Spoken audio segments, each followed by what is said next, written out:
primary bath is probably the second area that tends to garner the most attention and I guess best return. I've seen a lot of people doing. It's because for some reason the primary bathroom will look so dated so quickly. I don't know what it is does. about that. It's those garden tubs. There's not another room in the house that looks more dated more quickly than the primary master bathroom. Hey, Katie, I'm glad you could join us today for the podcast episode. Since this is the first podcast with you on it, I wanted to give you just a brief moment to tell us who you are and what you do. Yeah. Hey, Troy. Thanks for having me on. My name is Katie Fore, and I'm the owner of the Elevated Stag. I basically help guys elevate their homes and wardrobes, help them to attract maybe a little bit better, more, I guess, concrete and better quality relationships into their lives. And doing that through design and style. Style, wardrobe, design, whether it's coming in and doing full gut renovations all the way down to just decor, finishing out spaces that they already have pretty well done, and then into their wardrobes, whether it's a full-blown closet renovation or coming in and just helping them to fill out the rest of the gaps that they might be missing. Nice. As also a guy, what's one simple thing that you would probably say is maybe the most common but yet simple thing for a guy or gal to piece the style or appeal of their space that you run into? Yeah, I think just keeping it consistent. I think that a lot of people try to do maybe too many things. They get overwhelmed trying too many styles. They're not quite sure what they themselves want. So I think honing in on what their personality, what their style preferences are, and then using that as a jumping off point. So if somebody like really loves grays and blacks and moody colors, just using those and then adding little bits and pieces from there, whether it's in their wardrobe or in their home. I think that a lot of times people just have a hard time visualizing what that's going to look put together. So just using visual references, Pinterest, looking on Instagram. There's a lot of things people can do and you can mimic what's out there. But yeah, just keeping it as simple and then adding a few fun and unique elements to make it their own. Sure. And I think one of the problems or one of the ways that people struggle is because for most of our lives, we are slowly gathering stuff one piece at a time or one item at a time. It's rare that even when you're moving into a new place, usually you're bringing a lot of stuff with you from wherever you lived before. And so it's rare that you throw everything out and then start from scratch. And not that a lot of people can afford to do that or that everyone necessarily should. But I think sometimes it's just about being more thoughtful of the space rather than just automatically bringing everything along or placing everything the way you always had it. Being more intentional with your space. I think when people move, they think that everything that they had before is going to work automatically in the new space, and just being able to be okay with some things maybe not making that transition and letting go. That's a hard thing. There were some things that probably shouldn't have made the transition from the previous space, so they definitely don't need to make the transition to the next space. Yeah, absolutely. And I think also you mentioned just having more quality pieces in being intentional, finding like whether it's in your living room and finding a really good couch that's going to anchor that space to a really nice quality suit that's going to be a staple piece where you could use the jacket as a sport coat. You could use the pant to go with different shirts. You can make that work with a lot of different scenarios versus trying to have 10 different suits in your closet that maybe aren't as good of quality. So there's something to be said about being intentional with what you bring in and also quality over quantity. It's interesting you mentioned too about kind of creating a more uniform style for a lot of people in their homes and especially guys. But it's the reason that part of it's interesting is now it feels like for the first time in a while, the interior design space is getting to a place where that's not necessarily having to be the case. Like for the longest time, it's been very more kind of whites and grays and more some industrial stuff or whatever. But there's been a lot more color added to homes, and it feels like there's more of not completely random, but more unique kind of statement pieces that I'm seeing in a lot of the homes that I get to go see or the new construction. Like there'll be blue counter or blue cabinets which Mhm. I'd wonder how long that's going to be a statement that lasts. But right, and it still all flows together. But in a living room, you might have vintage chairs and a couch that it works together, but they're not necessarily the exact same style. And so it feels like that is not an excuse for a lot of guys to just be like, oh, it works now. This is the new thing. But it's interesting that it's a style that's maybe the instead of instead I don't even know how to put it, instead of truly matching, it's being more a compatible. Yeah, they're being compatible, they're working together in Complementary is the harmony. word that I'm looking for. They are Complimentary. I complementary. need to have my thesaurus here so I can figure out what my words are. Yeah, no, I agree, and I think that I have a lot of blacks and tans in my color scheme in my condo, and then I have pops of right now I have rust and a burnt orange. I have a big burnt orange chair in the living room, and then I've got a painting that plays on some of those colors as well. And I think if you keep a pretty simple palette throughout the rugs and the bigger pieces of furniture, you can always play up color with pillows and throws and different accent pieces throughout the room without feeling like you're really married to it. Because, like you said, the blue cabinets, they're great and they're beautiful. And I've seen a lot of really well done blue kitchens, but not everybody loves blue. And for resale or for down the road when you're tired of looking at the blue, it's a very expensive change to make in the home versus if you had blue accents and different things around the house Yeah. against maybe gray cabinets or white cabinets or even black or a wood tone. We've been seeing a lot more of the wood tone cabinets Hmm. as of late. Yep. What you kind of mentioned current trends. What are you just seeing in the market overall as far as obviously interior designers and contractors have been slammed the last few years in the real estate market in general on the buying and selling side, things in the second half of 2022 kind of came to a screeching halt. Like everyone just was on pause to see what was going to happen with interest rates and the economy and Mhm. stuff. How have things been like for you and your market and your business as well? Yeah, they've been, as you said, for the last really 2.5, 3 years, it's been crazy. We're all just, I think, catching our breath, which isn't necessarily a bad thing to be able to do, but we are also being a little bit more intentional in our business and how we approach projects, what projects we actually agree to take on, the way we're pricing. There's a lot of things that we're changing, I think, because of the way that the market is changing. We don't have the luxury to just take on any project. And there's a lot of people that wait until the last minute or they need something done yesterday. And it's unfortunately for our business, that's just not how it works. If we were full on construction and we were GCing every project and we weren't involved in the design aspect, then maybe we could handle that. But by the time the construction is involved, the design should have already been taken care of. Bills should have been ordered and everything else should have been done. So there's a process and an order in which things need to happen. And we're seeing a lot of people that are scrambling at the last minute to find good contractors and not whether they're able to plan in ahead or not. That's I think what we're seeing more is a lot of people trying for some last they're wanting to put their house on the market, get it up before spring. And it's just I'm not sure that it's going to be possible.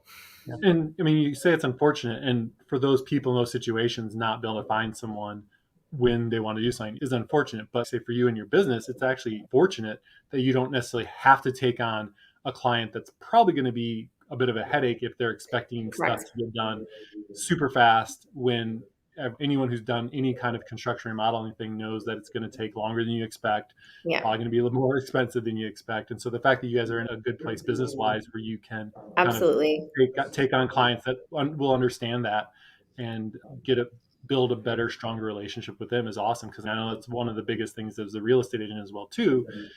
Like I would love clients to reach out earlier. Give them that want to reach out a couple weeks before they want to put their home in the market. And I would have liked for you to reach out a year before, Right. because Yeah. then you really plan stuff. Now, a year is maybe a little idealistic and probably not likely to happen, but at least a couple months, so that way we could be like, hey, Sure.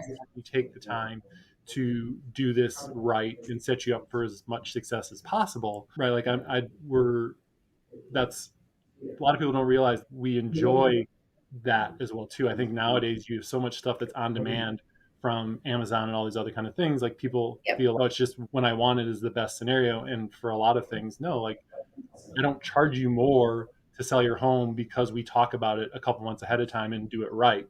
Like Right.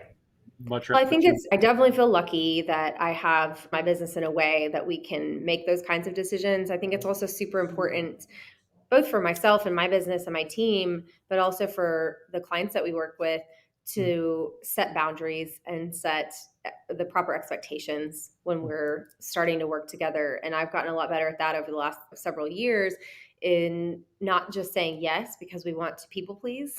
Because Sure. I definitely have a hard time with that, and saying no more often because I know it's the right thing to say in the moment. Because even though, as much as I would want to help this client, by me taking that client on, I'm doing myself, my team, and that client a disservice if we just don't have the bandwidth to give them the full focus and the full attention that they deserve. So I think that's this year a big focus for us, is taking on the right projects, making sure that we set proper expectations on timelines and really stick to those. But for people that are coming in at moment's notice asking for help, helping them to maybe connect them with other people that could potentially take on their business, but being really careful to not overpromise. It's crazy to me how the people that you try, maybe that last minute client that you try to help, and you're like, Mm-hmm. yeah, this isn't quite working for me, but I want to try to help them because I really do want to help them. Also, then end up being somehow the most unreasonable clients, like It always the bites least you. understanding. It's so weird, right? And then you'll have other people, clients that you get to help, who are almost feel, oh, I didn't want to interrupt you. Is it okay if I plan 2 days ahead of Yeah. time to call you, and will you have time? This is my job. I'm here to do it. And then you'll have other ones that are upset you don't pick up at 10 p.m. on a Saturday night, and Or I can't wake up at 8 o'clock on Sunday to go show home. Someone's going to be right. sleeping in it anyway, and so Or you it's respond funny. back and they're MIA for Yeah, 2 or 3 days, and yeah, then they get mad when you don't respond back to them at 10 o'clock at night. And it's just, yeah. those are very tricky situations. And I'm sure we've all experienced them in our industries. No, again, it's why right. Obviously, I help people buy and sell homes, but it's really about building the relationships. You help people remodel, improve their stuff, but it's really about the relationships, and you can't put a Absolutely. price tag on that portion of it. You, I think, brought up a really good point, is that I look at these relationships with my clients as people that I want to have a continual relationship with. I don't look at them as projects and somebody that, like, when we're done with this project, then we're done and I'm moving on. Would hope that if they do have future projects, that they would consider us for the role, and that we do a good enough job that they want to keep us around for other things in the future. And of course, that they would refer us to their friends and to family members that might need the Mhm. same services. That's always something we look forward to. But yeah, it's tricky when you have certain personalities that are demanding, and in the line of work that you and I both are in, especially at different price points, we certainly experience those different types of They personalities. say that the building relationships is, to me, why I got into the business. Again, the homes is the product that goes along with it. The best conversations I've had this year are two different clients who I've had conversations with who we've decided not to sell their home. Like, they were thinking, oh, I might need to, and in talking it over, we decided, you know what, I don't think you need to because of XYZ. And Right. those were the best conversations that I've had all year, and it's awesome to have those. And it's just the way it goes. What, in that kind of realm of last minute things, what's maybe the craziest request that you got from a potential client? Not that you necessarily went ahead and did it, but Yeah, even just starting out this year, I launched the custom clothing side of my business in January of 2022, and that has taken a lot of focus for me personally as my team has continued to carry on the design side. And this, I think, first month of being in 2023, I've had more requests for suits and tuxedos last minute that I can't unfortunately help them with. Like, they have weddings coming up in 2 or 3 weeks, and there's just no possible way of getting that. I'd be surprised if they would even be able to get something off the rack at that point to get it tailored to fit them in time. The wardrobe side, I've definitely seen a lot of last minute requests. I had a client from a condo building that I met with last year. They weren't quite ready to move forward with things. And probably better that they didn't, because the building had a flood on the floor that they live on. And so their entire unit was completely destroyed. The ceiling, the flooring, everything had to be gutted. So he reached out. It's already been gutted, but he reached out to me to come in and help rebuild things. But they were looking to get started next week. And They're dealing with Right. insurance, of course. Like, there's just a whole bunch of other things going on in that situation that would make it really difficult for us to be even involved in it. And so he's a little frustrated at the moment because my answer was basically like, I don't have the bandwidth to do anything for probably another 3 months. Yeah. And they are in a hotel right now because they don't have a place to Yeah, go. they don't have an actual. Yeah. Yeah. Yeah, so I feel awful. I just unfortunately I'm not able I've connected him with the contractor I think that would be able to help him the quickest and got them connected so that they can start moving forward. But yeah, it's like he's just very frustrated that we can't just jump when he needs us to jump. No, again, like I say, I think it's the unfortunate side effect of the Amazonification of our society, which again is great in a lot of areas. And it would theoretically be great if you could have someone that could just jump at a moment's notice to do that part of it too. But again, the other thing you have to wonder is if someone is really not doing enough work that they Right. could be free next week. Would you really want Yeah, them? is that really the person Yeah, that you want and stuff? So you run into that again problem on the real estate side too. If the realtor that can is always available, like they should, how busy and how much market knowledge do they know in general too? What you mentioned that things were changing as far as your business. What I think we talked a little bit beforehand, or also doing more stuff for people from a like consultation process for their homes, potentially maybe getting yeah, ready to sell. Are you seeing a shift in why people are getting stuff remodeled? Because my guess is going into or the last couple of years, not a lot of people were necessarily doing the remodel to sell unless you were dealing with some flips. Then you maybe would see that. But in my experience, the last couple of years, not a lot of people were remodeling to sell because you didn't need to put any additional cash in your home to sell it. It would just sell what pretty much at a moment's notice, regardless. But are you right. seeing a change in that part of the market as well? Yeah, I would say a little bit. I think also some people are unsure of whether they want to sell or to. I work with a lot of the condos, and the condo market is a little different than the single Mhm. family home market, as I'm sure. And so I think some of them are looking at maybe if they do stay, they want to update things and they want to see if I update it and I stay, then I want to experience and live in the updated space versus continuing to live in the unupdated space. And then if they do sell it, then that would add value depending on what they actually did. There's certainly things that they could do that probably wouldn't add a lot of value, but I think most of what we're seeing is kitchens and bathrooms, which we all know typically, if they're done well, that they will garner at least an even money return, if not more. So that's what I think we're seeing. It's not that they're doing full gut renovations, but definitely updating, and even so they're appealing to more of the masses versus doing more unique finishes. Yeah. In the condo space, it's also tougher to do updates that aren't valuable because there's so much less space. Right. Most of the space you have is space that's Doing a lot of Murphy beds.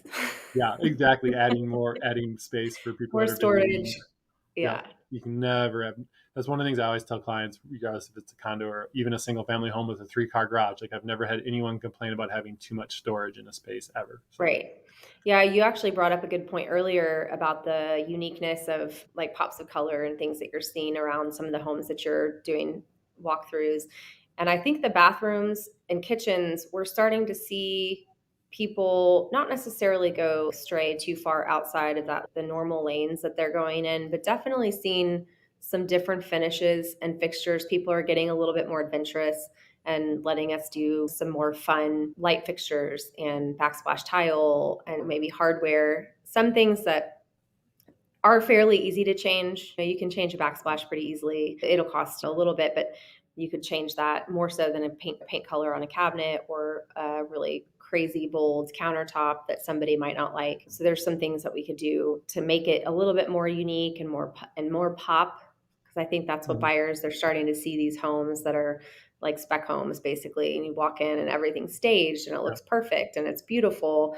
And then the ones that are not that way are, I think, the ones that are having a little bit more challenge in selling yeah. as Well, quickly, at least. no, and I also do wonder too if, as an agent, one of the things you generally have always told sellers is that you want to maybe tone stuff down to appeal to the most number of buyers out there, Mhm. so to try to help get you the highest price. And not that again, we still don't want people to get too wild and crazy, But I actually am starting to think that because buyers are still a little hesitant with the higher rates and economic uncertainty, that potentially being a little bit more unique and having some more wow factor, while Hmm. it may turn away some people, it may actually get that person who is like thinking they might move forward to actually get up and make a move.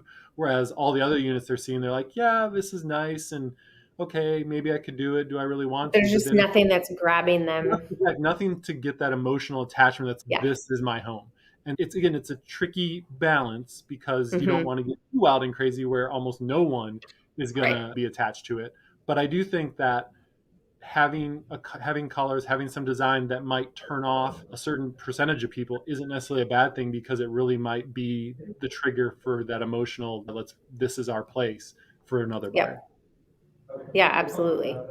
And that's something I wouldn't have said a couple for the last couple of years in a lot of cases. The last couple of years you bought anything, but in previous years you've been like a little more wanted to be a little more mainstream. Yeah, and I think also just the rise of home renovation shows and people that are out there doing these flips and finding like really cool, unique things to put in the homes.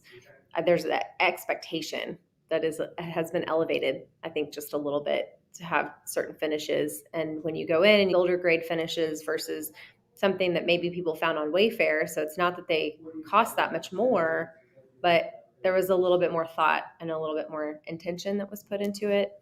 It does make, I think, a difference. Yeah. Speaking of the remodeling thing, have you found that there tends to be a better time for somebody to remodel? Are you getting mostly people who are already living in the place, or do you get a lot of people who buy a place and then want it remodeled that way? Is one typically much easier than the other?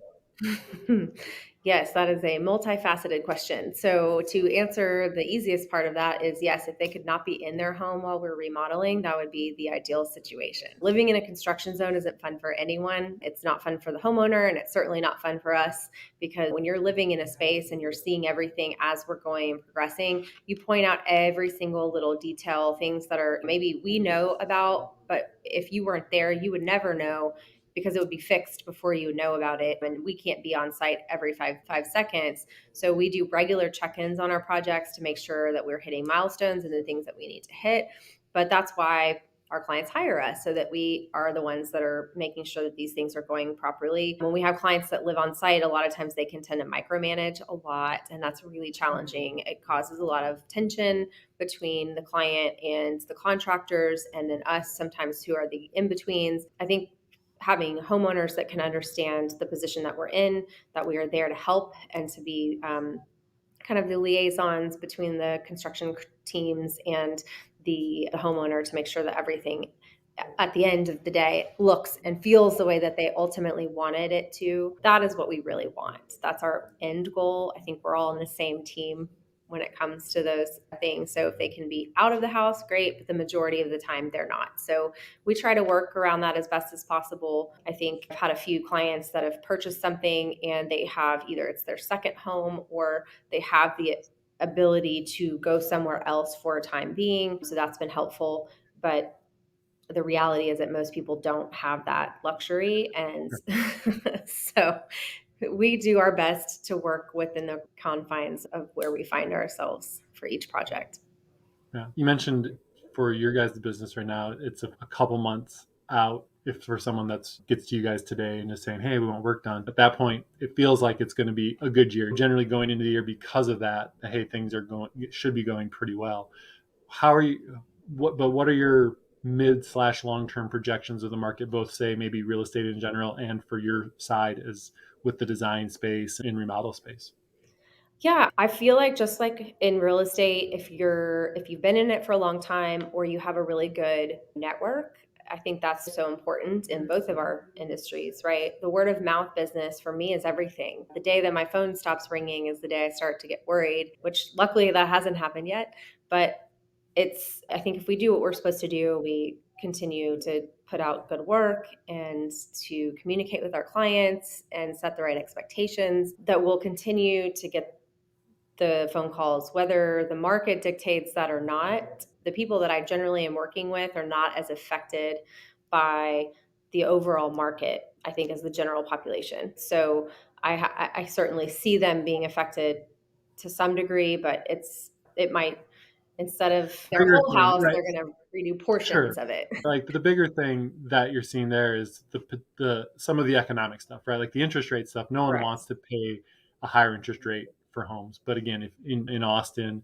and if you're the median home price being around 500,000, like generally if you can afford that home price or up from there, it's not like you could afford it 3%, you can't afford it 6%. You still can, it just sucks to have to pay a little bit more.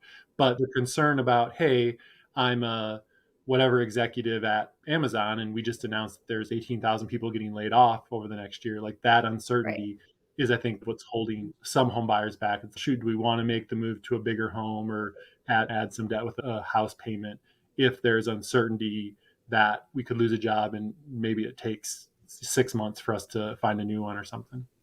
Absolutely. Yeah, I think those bigger purchases, especially, I've had a few clients where they're ultimately wanting to do $250,000 renovation to their home, but instead they're just going to start with the kitchen.